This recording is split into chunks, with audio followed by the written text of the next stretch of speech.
Okay, here we go. Unit 3, Assignment 8, Office Hours. So these are the answers. Take a look. These are a lot of conic sections. Many of them are only half of them. If they're written as y equals, then it's only going to be the top or bottom half. And this is sort of the level of detail I'm looking for. Back in algebra 2, you guys had to find foci and I forget what the other one, directrix and all kinds of extra things, but you don't need to do that now.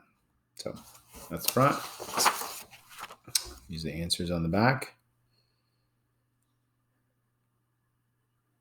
Pause it if you need to.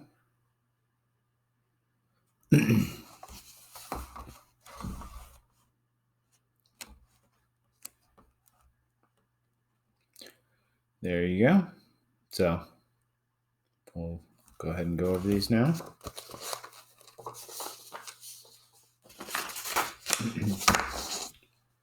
So graphs on the front, if they're written in this form, you usually probably should recognize them like, oh, that's a circle. The radius is 2 and it's centered at 0, 0. So I would put dots left 2, up 2, probably label them.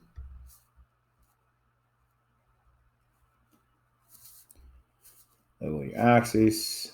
And you could draw like a box to try and fit this in.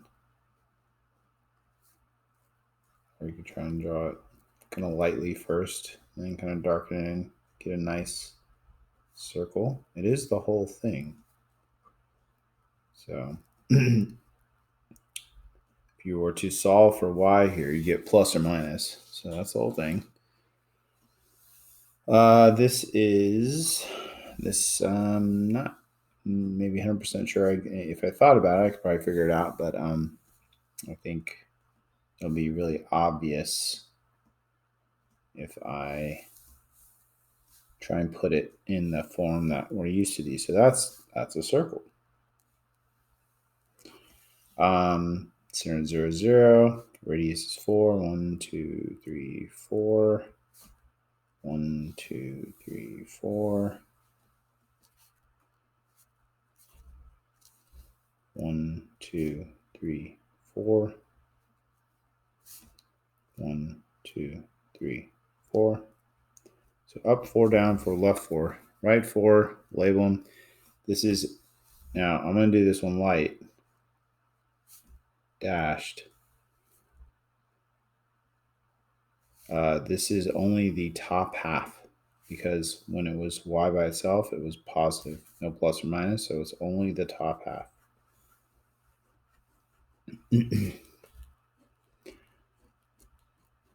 Which also means it is a function. So including these points. Okay, so there you go. Next one, if we square both sides, we get y squared equals 4 times 16 minus x squared.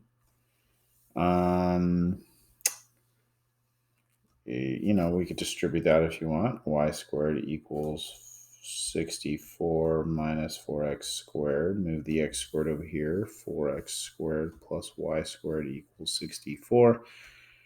And then you should think, well, it's plus. That's not a circle because they have different coefficients. So we're going to make it equal to 1. Divide everything by 64. Get x squared over 16 plus y squared over 64 equals 1. This is an ellipse. So we're going to go right 4. We're going to go up 8. 1, 2, 3, 4, 5, 6, 7, 8. Down 8. 1, 2, 3, 4, 5, 6, 7, 8. Right 4. 1, 2, 3, 4. Left 4. 1, 2, 3, 4. So label those just to make sure, I interpret those numbers correctly. Now, You could do this boxing for circles too, and we do it for hyperbolas also. I find it kind of helpful. It kind of gives you, it might help you draw it better. Now I'm going to draw this lightly first. So it should be nice smooth curves that fits in here. Now it is only the top half though, because the original equation was y equals, and it was positive. So it's the top half only. There you go. All right. Let's see. Next one. Square both sides. Y squared equals 16 plus x squared. We're going to subtract x squared over. So I'm going to actually put it second. You want the 16 to be positive. This is for sure a hyperbola because of the difference of signs in the x and y squared. So it's going to be y squared over 16 minus x squared over 16 equals 1. It's going to open in the up and down direction. We go ahead and do 1, 2, 3, 4. 1, 2, 3, 4. 1, 2, 3, 4. So we kind of like graph all these kind of the same at first. 1, 2, 3, 4. We get the distances, up, down, left, right. Draw a box. And for hyperbolas, we connect the corners of the box with a diagonal, and that's going to be a slant asymptote. Now the graph either goes right and left or up and down. This one's up and down because of the y. Now I'm going to draw it light first. So this would be the whole thing. But it is only the top. Arrows on the ends should look like it's going towards the asymptotes, not away, not crossing, not touching. So just, try and do it. Try and do a good job. If you did something like this, I'd mark it off. If you did something like this, I'd mark it off. Try and make it look good. Okay? So there you go. Next one is an ellipse, because so we want to make that 1. It's going to be x squared over 36 plus y squared over 9 equals 1. So we're going to go right 6. 1, 2, 3, 4, 5, 6. Left 6. 1, 2, 3, 4, 5, 6. Up 3. 1, 2, 3. Down 3. 1, 2, 3. Draw a box. And we can kind of sketch it in. Now, is it the top or the bottom? Or both? It's both this time. Because we started with wasn't solved for y. So if you were to solve for y, at some point you'd have to take square both sides, plus or minus. And you get the top and the bottom half.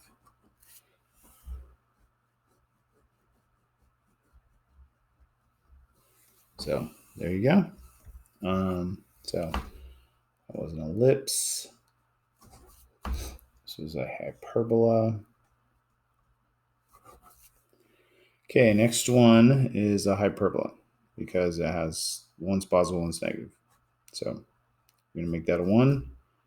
X squared over 25 minus y squared over 100 equals 1.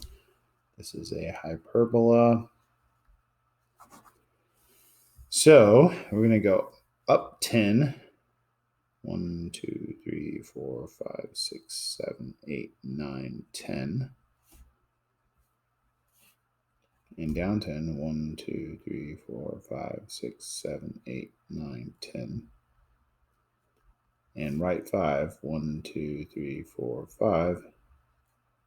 And left 5. 1, 2, 3, 4, 5.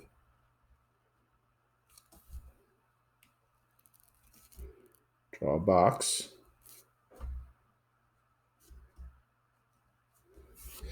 It's hyperbola, so we're going to connect the corners with diagonals, light dashed lines. Those are going to be slant asymptotes.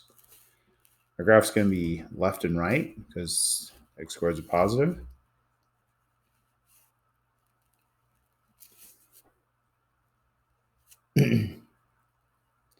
And so sometimes it'll just be the top half, which is these two separate, or the bottom, but this is the whole thing.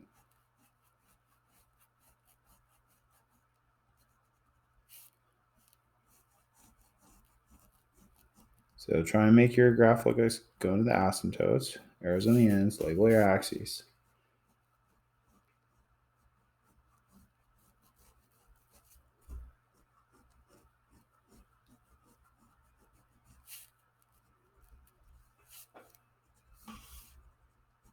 There we go, hyperbola. Okay, next one, we're going to square both sides. We're going to get y squared equals 9 times 4 minus x squared. You could distribute y squared equals 36 minus 9x squared. You can move that x squared to the other side by adding it. And so right now I'm like, oh, that's an ellipse. It's not hyperbola. They're both positive, but they don't have the same numbers in front. So we're going to get this to be a 1 over here. It's going to be x squared over 4 plus y squared over 36 equals 1.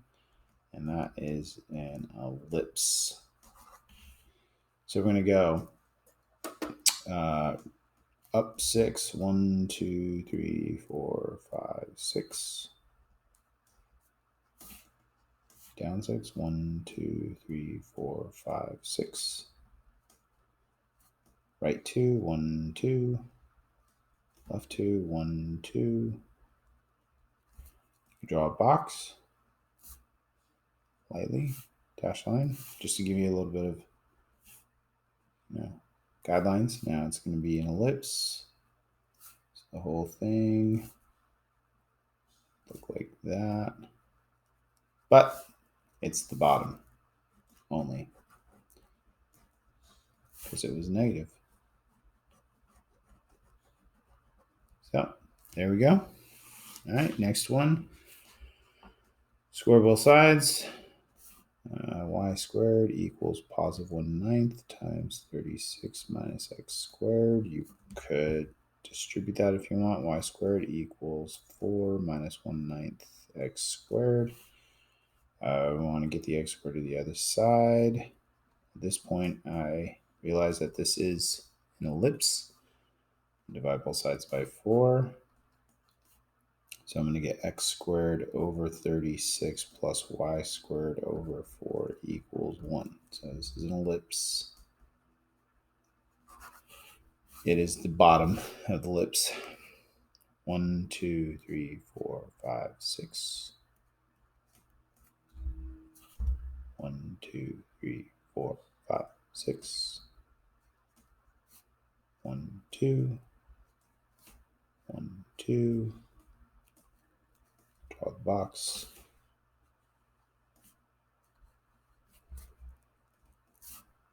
And it's lit, so it's like a circle inside the box that has changing radii. It's like a stretched out circle. It's only the bottom though.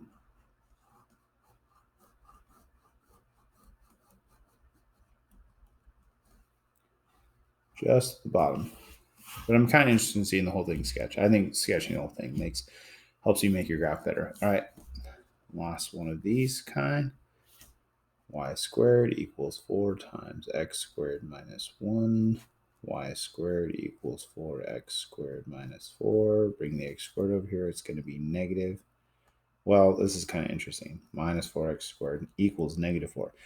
Now, we don't want to just divide both sides by 4. We need this to be a positive one, so we got to divide by negative 4. And that means that we're actually going to have positive x squared minus y squared over 4 equals 1. And you put the x squared over 1 if you want. This is a hyperbola. It's going to be the bottom. So 1, 2, 3, 4 in the y direction. 1, 2, 3, 4, and y direction down. Now you'll notice I'm changing my increments to just kind of make the graph, use, it was actually supposed to be 2. Square root of 4. Anyways, I'm trying to make my graphs use up more space. Otherwise, some of these would be super tiny and some of them would be too big. This one's turning out to be pretty small anyways. Probably because I thought I was supposed to go up 4. I would have made it a little bigger. These should be straight lines. You use a ruler if you want. And this one's going to be left, right.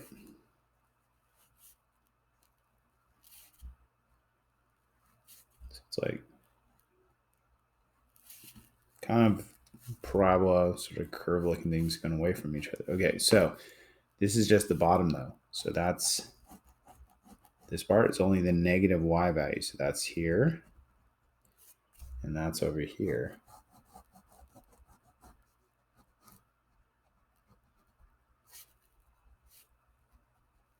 There you go. Okay. Let's take a look at the back. Hopefully you guys are good at graphing now.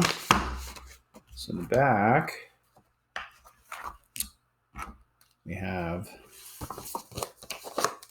some non-graphing problems. So number 10 says find the equation of tangent and normal lines to a circle. So I showed you guys a way of doing this. I showed you 3 different ways to do it in the lesson. 2 ways with calculus, 1 with geometry, and I'm suggesting geometry is your best bet, no matter what. I don't want you to do the calculus methods yet because we haven't really practiced them.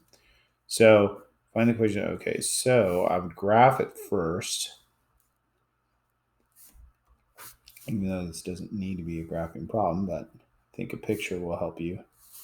So we're going to go up 5, down 5, right 5, left 5, and it is the whole circle. And 0.34, 1, 2, 3, 1, 2, 3, 4 should be, it doesn't need to be perfect, but that's 3, 4. This is the tangent line. This is the normal line. Okay, now here's the deal. The radius is right here. So we could find the slope of the radius, which is up 4 over 3. So the slope perpendicular to that, which will be our tangent line, is going to be negative 4/3. Now make sure that makes sense. It's a negative slope for sure, right? And now we're finding the equation. On the notes, we just found the slope. So you got to read the answers closely. So for the tangent line, the equation is going to be y minus 4 equals negative 3/4 x minus 3. Done. Leave it. Points well formed. The equation of the normal line is going to be y minus 4. It's actually be the radius is on the normal line, so it's going to be that slope of the radius 4/3 x minus 3. So this is the normal line. Make sure you tell me which one is which, so I know you know which one's which. Find the equation in normal lines of this one. So here's another one similar to that. So I would draw a picture. Slope is 13, or I'm sorry, the radius is 13. Label that. It's the whole circle. And then negative 5 be somewhere around here, and positive 12 would be way up here. So it's kind of like right there, negative 5, 12. So we want the tangent line and we want the normal line. So the slope of the radius is down 12, right 5, down 12, right 5. It's negative. So the perpendicular slope to the radius is positive 5/12, which will be our tangent line. So the equation of the tangent line, if it says only slope and then you give me the whole equation, I'll probably take off some points, a little bit. y minus 12 equals 5/12 x plus 5.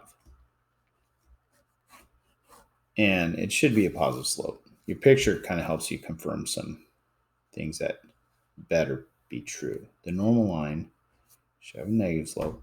It's going to be y minus 12 equals negative 12/5. It's going to be the slope of the radius, x plus 5. So that's the way you do those. And you're going to have them like that on your next test for sure. Find the domain. So we've been practicing this a lot. This is an important idea. So x cannot be positive 1. That's it. So it's everything else.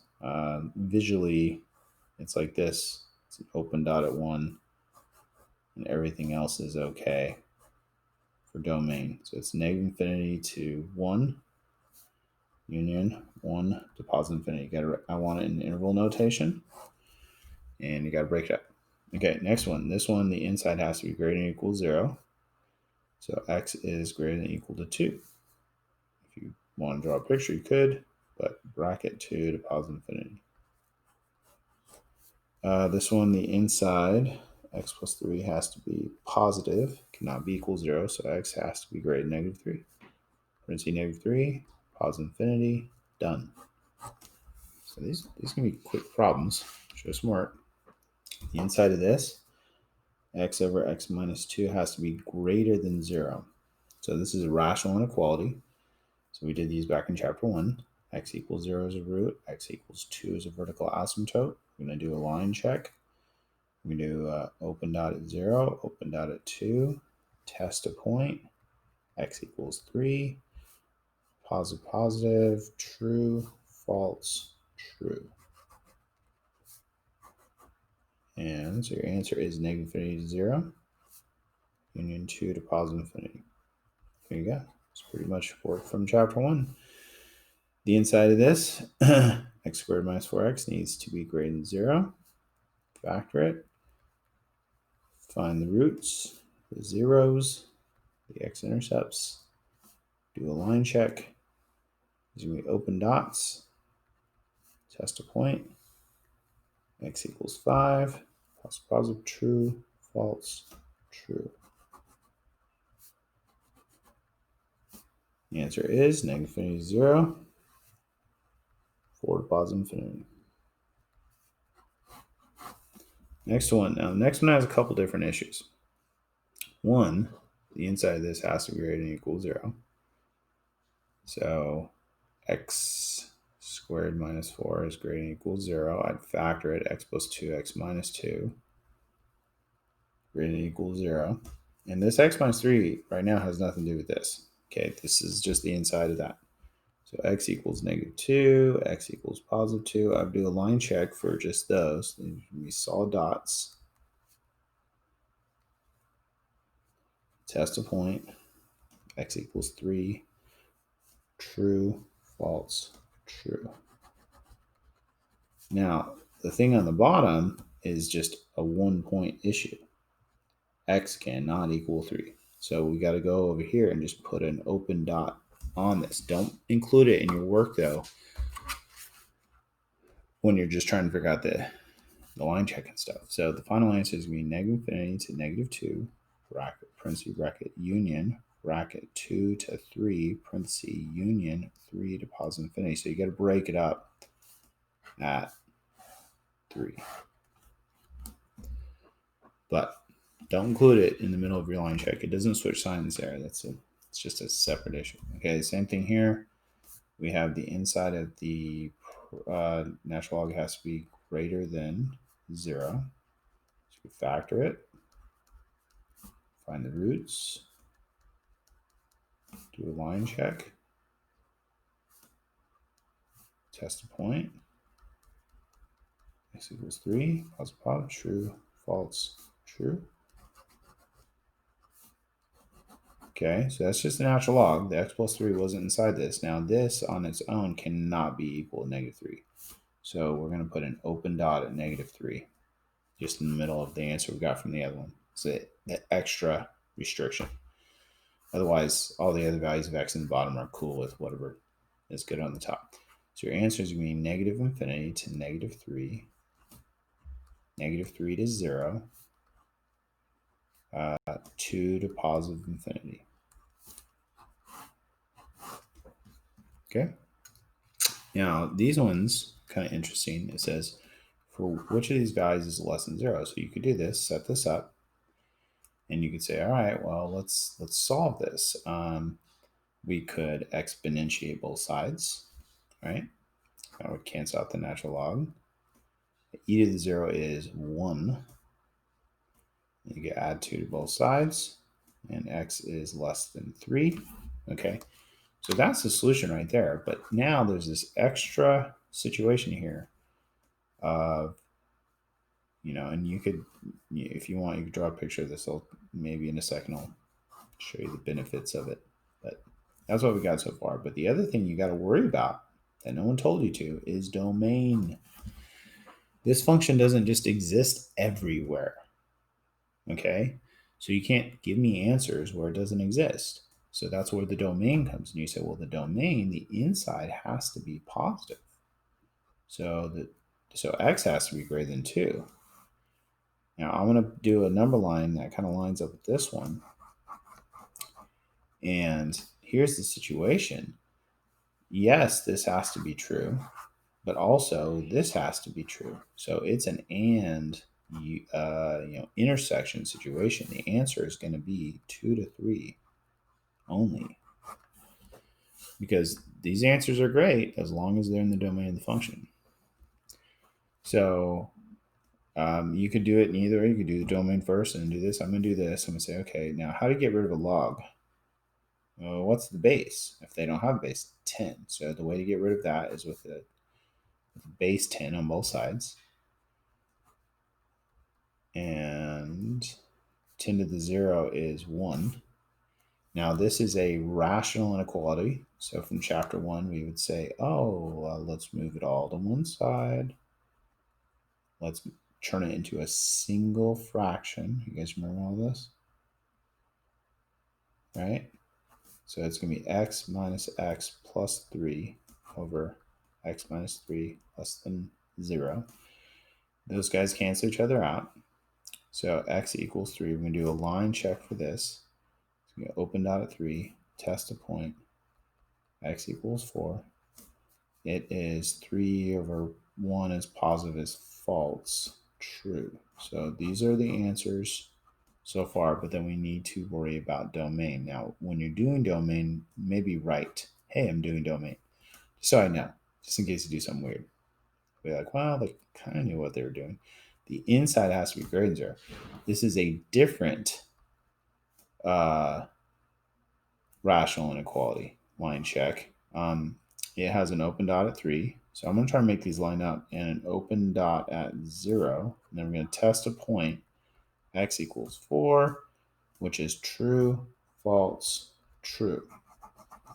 Now, both of these things have to be true at the same time to give an answer. So it's all these answers right here. Negative infinity to 0 is your final answer. Okay? So there's two steps of work to do here. One, do what they're telling you to do first, which has its own process. Okay? And then we're getting chapter 1 types of problems from that. So we use the skills from there. Okay, so we get 2x minus x plus 1. And so then you get x plus 1 over x minus 1 less than 0. So x equals -1 is a x-intercept. X equals +1 is a vertical asymptote. We do a line check. It's going to be an open dot for both of them this time. Open dot -1, open dot +1, test a value. X equals 2, positive, false, true, false. Watch out for those bounces on these graphs too. They can still come up. They're not coming up right now. And then we got to do domain. So domain is that the inside has to be greater than 0. So that's its own. X equals 0 is the x-intercept. X equals 1 is a vertical asymptote. So I'm going to line the 1 up. The 0 would be here. Test a value.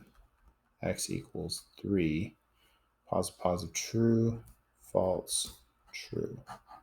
So they got to both be true. It's got to obey the domain, and it's got to obey what we're trying to solve. So right there where they overlap, -1 is 0. So guarantee I'm going to give you a problem like that on your next test. And some people are going to totally forget about even doing the domain. The domain is something that comes up in a lot of problems, and no one's going to warn you about it. But it has really important, results. So got to get good at knowing to ask what the domain is.